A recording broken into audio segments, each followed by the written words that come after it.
Herpes simplex virus, HSV, is a small, enveloped D endovirus belonging to the Herpesviridae family. It is responsible for a range of clinical manifestations, most commonly recurrent oral cold sores and genital ulcerative lesions. The virus was first isolated in the early 20th century, when clinicians observed periodic blistering on patients' lips and genitals that would recur over years. HSV is neurotropic, meaning it establishes latency in sensory neurons after primary infection, which explains its characteristic pattern of periodic reactivation. Although usually self-limited, HSV can cause serious complications such as keratitis, eye infection, and herpes encephalitis, brain inflammation, especially in immunocompromised individuals. Understanding the basic biology of HSV is essential for accurate diagnosis, management, and public health interventions. Two genetically distinct types of herpes simplex virus exist: HSV1, which historically causes oral lesions, and HSV2, which predominantly causes genital disease. Both are transmitted by direct contact with infected secretions, saliva, genital fluids, or skin abrasions. Key risk factors include having multiple sexual partners, inconsistent condom or dental dam use, oral genital contact, and conditions that impair immunity such as HIV infection, chemotherapy, or corticosteroid therapy. For example, a 28-year-old woman who engages in unprotected oral sex with a partner who has a recurrent cold sore can acquire genital HSV1, illustrating the cross-type transmission potential. HSV is a double-stranded DNA virus surrounded by a protein capsid, a tegument layer, and a lipid envelope studded with glycoproteins that mediate attachment to host cell receptors, for example Nectin-1, HVEM. After binding, the viral envelope fuses with the cell membrane, allowing the capsid to enter the cytoplasm and transport the viral DNA to the nucleus. There, the virus undergoes lytic replication, producing progeny that cause cell lysis and clinical lesions. A proportion of virions travel retrograde along axons to sensory ganglia, trigeminal for oral HSV1, sacral for genital HSV2, where they enter a latent state, expressing latency-associated transcripts, LATS, but no infectious particles. Triggers such as ultraviolet radiation, emotional stress, hormonal changes, or local trauma can reactivate the virus, prompting anterograde transport back to the skin or mucosa, where recurrent lesions appear. The immune system mounts a robust innate response, natural killer cells, interferons, and an adaptive response, HSV-specific CD8-positive T cells, yet latency persists because the virus hides within neurons, an immune-privileged site.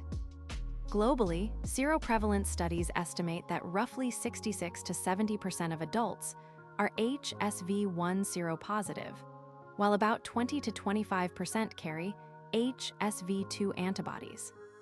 Prevalence increases with age, reflecting cumulative exposure. In low and middle-income countries, crowded living conditions, limited access to barrier contraception, and cultural practices that favor early sexual debut contribute to higher HSV2 rates. Gender differences are modest for HSV1, but more pronounced for HSV2, where women often have higher seroprevalence, possibly due to biological susceptibility and sociocultural factors.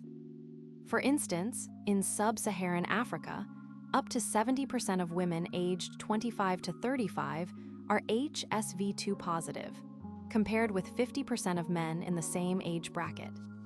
Primary HSV infection can be symptomatic or subclinical. When symptoms appear, they often include painful grouped vesicles on an erythematous base, accompanied by fever, malaise, and tender regional lymphadenopathy. Oral HSV1 typically presents as cold sores on the lips or perioral skin, while genital HSV2 causes ulcers on the vulva, penis, or perianal region. Recurrent episodes are usually milder, shorter, 5 to 10 days, and limited to a few vesicles. Complications may involve ocular infection, herpes keratitis, leading to scarring and vision loss, neonatal herpes acquired during delivery, high morbidity and mortality, and herpes encephalitis, which presents with fever, altered mental status, and focal neurological deficits. A practical example, a 35-year-old man with a history of recurrent genital ulcers experiences a new outbreak 2 days after a stressful work deadline, illustrating how stress can precipitate reactivation. Clinical diagnosis relies on recognizing the characteristic pattern of grouped vesicles and taking a thorough history of prior episodes. Laboratory confirmation is essential when lesions are atypical. When differentiating from syphilis, varicella zoster, or impetigo, or for legal or occupational purposes. The gold standard test is polymerase chain reaction, PCR, performed on a lesion swab. It detects viral DNA with greater than 95% sensitivity and specificity. Viral culture is less sensitive, but can be useful for antiviral susceptibility testing. Serologic assays, IgG and IgM ELISA, identify prior exposure. IgM indicates recent infection, but may be false positive. Point-of-care rapid PCR platforms are increasingly available, providing results within 30 minutes, which is valuable in urgent care and emergency settings.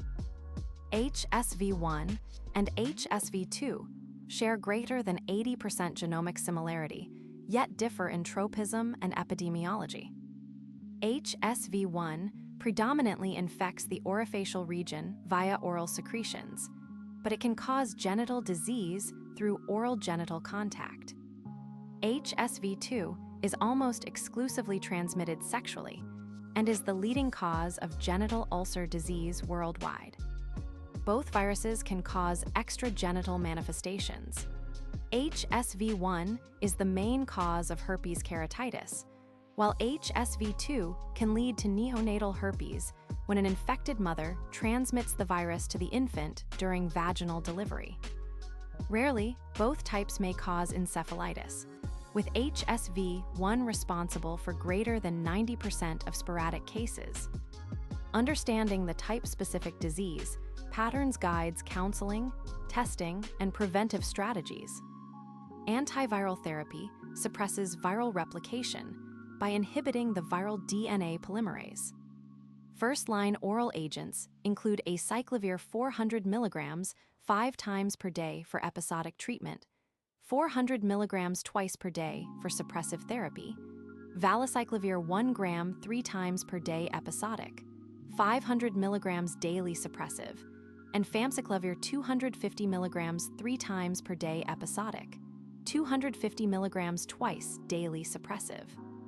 Short courses 5 to 10 days are prescribed for acute outbreaks to accelerate healing and reduce pain. Suppressive therapy daily dosing is recommended for patients with 4 or more outbreaks per year, genital HSV infection in discordant couples, or pregnant women near term to minimize neonatal transmission. Intravenous acyclovir is reserved for severe disease such as herpes encephalitis or disseminated infection in immunocompromised hosts, typically 10 mg per kilogram every 8 hours for 14 to 21 days. Monitoring renal function is essential, especially in patients receiving high-dose IV therapy. Primary prevention focuses on reducing exposure to infectious secretions.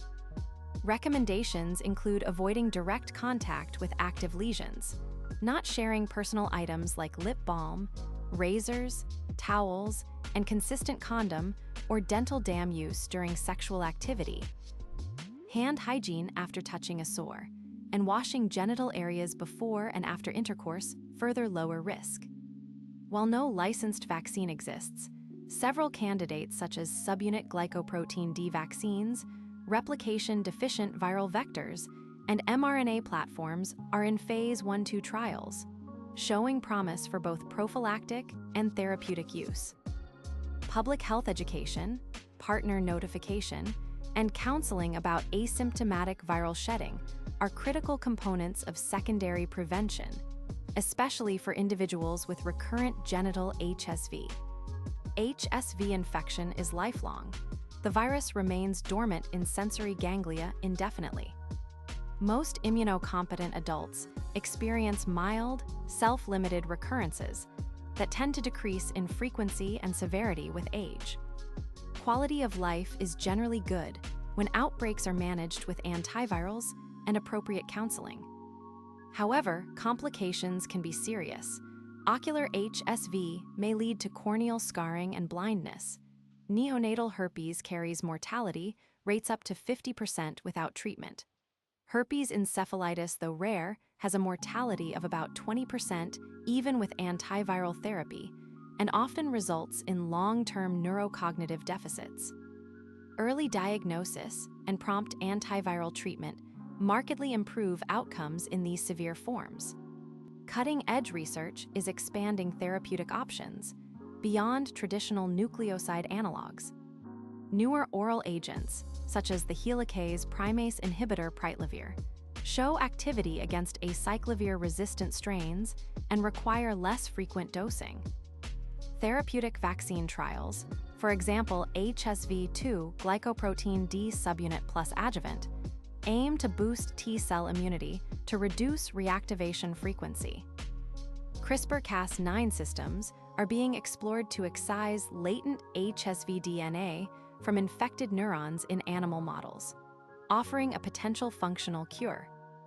Point-of-care molecular diagnostics, including cartridge-based PCR platforms, now deliver results within 15 to 30 minutes, facilitating rapid decision-making in emergency departments and sexual health clinics. These advances collectively move the field toward improved control of HSV transmission and disease burden.